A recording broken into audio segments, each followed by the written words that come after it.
늘 수줍게 웃던 여자가 클럽에서 춤추는 모습을 봤을 때, 항상 완벽한 메이크업의 여자가 머리를 질끈 묶고 라면을 먹을 때, 늘 조용하던 여자가 술자리에서 소주를 원샷하는 순간 남자의 뇌는 작동을 멈춥니다. 이 사람 원래 이랬어? 남자는 그 여자에게 완전히 푹 빠져듭니다. 중독되어 버린 거죠. 왜 그럴까요? 뇌과학자들은 이렇게 말합니다. 예측 불가능한 순간 도파민이 폭발한다. 여러분, 오늘은요, 방금 말씀드린 것처럼 남자들이 여러분께 완전히 빠져들게 만드는 비밀스런 심리기술 5가지를 알려드릴게요. 이건요, 어렵지 않아요. 배우면 누구나 쓸 수 있는, 내일부터 당장 활용해 볼 수 있는 실제 심리학 이론을 바탕으로 한 검증된 심리기술입니다. 궁금하시죠? 바로 시작합니다. 뇌는요, 예상 가능한 순간보다 예상 못한 순간에 도파민을 3배 더 분비해요. 카지노 슬롯 머신이 중독적인 이유가 바로 이겁니다. 언제 보상이 올지 모르니까 계속 레버를 당기죠. 그럼 이걸 연애에서 어떻게 쓸까요? 핵심은 이겁니다. 9대1. 여러분의 평소 이미지 9, 그리고 예상치 못한 반전 이미지 1. 근데 여기서 중요한 건요, 여러분이 생각하는 여러분의 이미지가 아니라 남자의 눈에 비친 여러분의 이미지, 바로 그걸 파악해야 합니다. 그래야 그것과 반대되는 반전 매력을 제대로 줄 수 있으니까요. 내 스스로 지적인 사람이라 생각했는데 남자의 눈엔 조용하고 재미없는 사람이라 생각된다면 바보처럼 빈틈을 보이는 반전 매력을 구사할 때 오히려 역효과가 납니다. 뭐야, 조용하고 재미도 없는데 멍청하기까지 하잖아? 이렇게 되는 거죠. 그래서 먼저 남자의 눈에 당신이 어떻게 비치는지 파악하세요. 친한 남자친구에게 물어봐도 좋고 그와의 대화 패턴을 관찰해도 좋습니다. 그런데 상대의 마음을 안다는 게 쉬운 건 아니잖아요. 그래서 그것보다 더 쉬운 방법이 있습니다. 자신의 가장 큰 강점, 가장 자신 있고 매력적인 부분을 메인 이미지로 정하는 겁니다. 예를 들어 당신이 가장 자신 있는 게 지적이고 차분한 대화라면 처음 몇 번의 만남에서는 그 이미지를 일관되게 보여주세요. 책에 대한 이야기, 진지한 주제에 대한 대화, 침착한 태도, 이걸 확실하게 각인시키는 겁니다. 또는 당신의 강점이 활발하고 사교적인 모습이라면 처음 몇 번은 밝고 에너지 넘치는 이미지를 확실하게 보여주는 거예요. 그 다음 3번째나 4번째 만남쯤에서 딱 10%만 벗어나는 겁니다. 지적이고 차분하고 우아한 이미지를 확실히 각인시켰다면 주말에 만났는데 약간 늘어난 티셔츠에 편안한 트레이닝 바지를 입고 나타나서 카페에서 폰게임의 레벨업에 환호하는 모습을 보여주는 겁니다. 반대로 활발하고 사교적인 이미지를 각인시켰다면 카페에서 만나기로 약속한 시간보다 먼저 가서 차분하게 책을 읽고 앉아 있는 거죠. 평소와는 다른 예상치 못한 반전 모습에 남자의 뇌는 신선한 충격을 받으며 도파민을 터뜨립니다. 이게 바로 첫 번째 심리기술, 예측 불가 스위치입니다.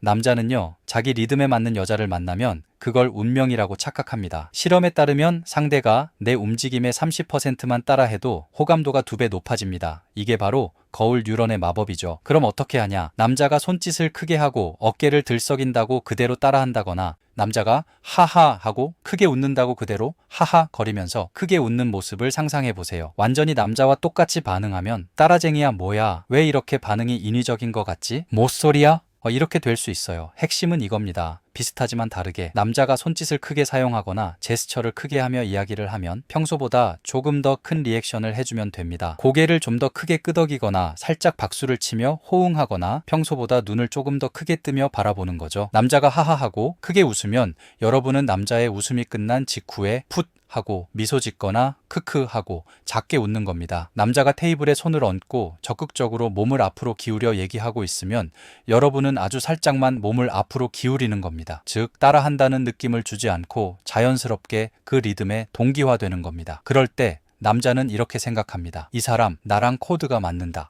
이게 바로 2번째 심리기술, 리듬 동기화입니다. 사람은요, 자신을 믿어주는 사람 앞에서 그 믿음에 맞춰지려는 습성이 있습니다. 로젠탈의 실험에서요, 넌 천재야 라고 기대받은 아이들이 정말로 성적이 올랐어요. 그럼 우린 어떻게 해야 할까요? 먼저 여러분이 원하는 이상형의 특성을 생각하세요. 다정함, 섬세함, 유머, 센스, 리더십, 여러분의 그 남자가 가졌으면 하는 모습을 떠올려 보는 겁니다. 그 다음 그 남자가 보여주는 작은 순간에 그 라벨을 붙이는 겁니다. 식사를 하다가 남자가 당신이 먹기 편하도록 음식을 작게 잘라주거나 당신 쪽으로 컵을 살짝 밀어주는 아주 작은 행동을 했을 때 그냥 고마워가 아니라 이렇게 말하는 거죠. 와, 나는 이런 것까지 신경 쓰는 사람이 너무 좋더라. 오빠는 진짜 사소한 것에서 다정함이 묻어나와요. 또는 길을 헤매거나 애매한 상황이 생겼을 때 남자가 주저하지 않고 지도를 보거나 다음 계획을 제안하는 행동을 하면 이렇게 말하는 거죠. 저는 이럴 때 뇌가 정지되어서 어쩔 줄을 모르는데 중심을 딱 잡고 결정 내리는 모습이 너무 멋있는 것 같아요. 옆에 있으면 진짜 든든해요. 남자가 이런 말을 듣죠? 순간 어깨가 10cm 늘어납니다. 그날 밤 거울을 보며 그래 난 든든한 남자야 하면서 자아도취에 빠지죠. 칭찬은 구체적일수록 좋습니다. 그래야 남자의 뇌에 깊이 박히거든요. 이런 말 한마디면요, 남자는 그 말에 어울리는 사람이 되려고 합니다. 결국 그가 점점 당신이 말한 그 이상형으로 변해가요. 왜냐하면 여러분이 남자가 보이는 그 작은 순간들을 놓치지 않고 반응했기 때문이죠. 이게 세 번째 심리 기술, 이상형 주입입니다. 매일 마주치는 사람, 자주 가는 카페에서 보이는 얼굴, 헬스장에서 계속 스치는 그 사람. 또 마주쳤네? 남자는 이렇게 생각하죠. 이건 운명이야. 하지만 아닙니다. 그건 운명이 아니라 뇌의 착각이에요. 뇌는요, 익숙한 것을 좋은 것으로 해석합니다. 익숙함은 곧 안전함이고 안전함은 곧 호감이에요. 자이언스 교수의 연구에 따르면요, 같은 얼굴을 20번만 보면 호감도가 폭발적으로 상승합니다. 자, 이걸 알았으니 우린 어떻게 해야 할까요? 먼저 그의 동선을 파악하세요. 예를 들어 직장 동료나 지인이라면 그가 점심시간에 늘 같은 카페에서 아이스 아메리카노를 사서 복도 끝 창가에서 마신다는 것을 파악합니다. 그 다음 우연히 3번에서 5번 정도 자연스럽게 마주치는 겁니다. 1차 접점은 눈 맞춤. 당신도 커피를 사서 우연히 그 창가를 지나가며 가볍게 목례나 눈인사만 하고 지나갑니다. 2차 접점은 인사. 다음 날 그 시간대에 그 장소에서 잠깐 서서 통화하는 척하다가 남자가 당신을 보면 안녕하세요. 또 뵙네요. 하고 밝게 인사하고 갈 길을 갑니다. 3차 접점에서는 대화를 시작합니다. 며칠 후 그가 커피를 마시고 있을 때 당신도 잠깐 서서 이렇게 말을 거는 거예요. 저도 여기 커피가 제일 맛있더라고요. 혹시 무슨 커피 드세요? 아주 짧게 그 카페에 대한 공통의 주제로 대화를 나누며 점점 서로에게 익숙해지는 거죠. 또 다른 예시로 그 남자가 매주 화요일 저녁 7시에 헬스장에 오거나 스터디 끝나고 늘 같은 빵집에 들르는 것을 파악했다면 당신도 그 빵집에 들러 늘 먹는 빵을 사면서 마주치거나 헬스장 가는 요일을 맞춰 같은 시간대에 탈의실에서 나오는 자연스러운 루틴을 만드는 겁니다. 여기서 절대 주의할 점, 스토킹처럼 보이면 안 됩니다. 자연스러움이 핵심이에요. 너무 대놓고 다가가지 말고 그냥 우연히 자주 등장하는 사람이 되세요. 남자는 이 반복적이고 긍정적인 우연을 운명이라고 착각하기 시작할 겁니다. 이게 네 번째 심리 기술, 우연 설계입니다.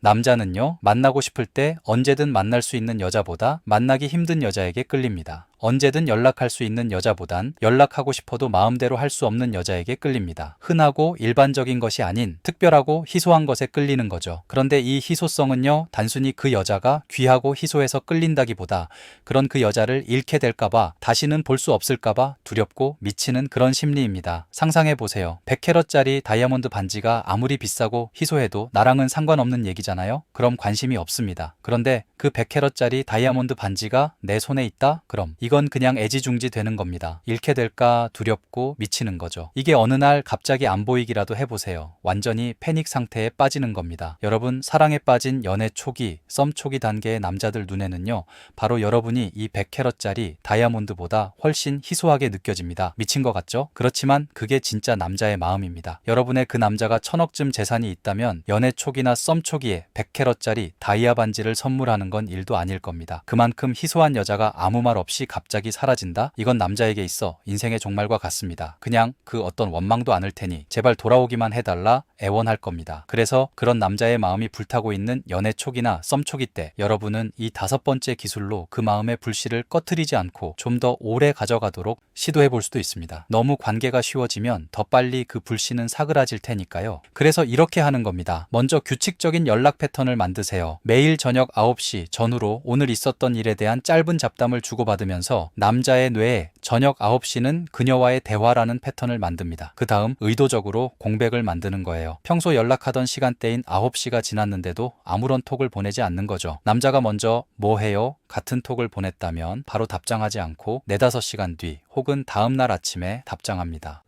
어젯밤에 잠이 너무 쏟아져서 톡 보다가 깜빡 잠들었어요. 미안해요. 또 다른 방법은요. 카톡으로 서로 재밌는 농담이나 다음 만남에 대한 기대를 나누는 등 가장 대화가 고조되는 순간에 갑자기 대화를 종료하는 겁니다. 아, 지금 회사에 갑자기 급한 일이 생겨서 이따 밤에 마저 얘기해요. 남자는 그날 내내 핸드폰을 들었다 놨다 하면서 생각하죠. 지금 뭐 하고 있지? 이게 바로 5번째 심리기술, 전략적 공백입니다. 단 주의할 게 있습니다. 상대를 오해하게 하거나 너무 많이 사용해서는 안 된다는 점입니다. 이 5번째 기술은 연애 초기나 썸 초기 단계에 관계를 좀 더 설레게 만들고 싶을 때 사용하는 마법의 조미료 정도로 생각해 주세요. 자, 이 5가지를 한꺼번에 당하면 남자는 어떻게 될까요? 잠시 후 곧바로 알려드릴게요. 그 전에 내용이 1%라도 도움이 되었다면 좋아요, 꾹 구독도 해주실 거죠? 5가지를 동시에 당한 남자는요, 새벽 3시 천장만 쳐다봅니다. 카톡을 적어봅니다. 자고 있어? 지웁니다. 혹시 안 자? 지웁니다. 뭐해? 보고 싶. 백스페이스. 게임 오버네요. 자, 이제 여러분 차례입니다. 5가지를 직접 실험해보세요. 여러분의 실험 결과를 댓글로 기다리고 있을게요. 감사합니다. 앤드류였습니다.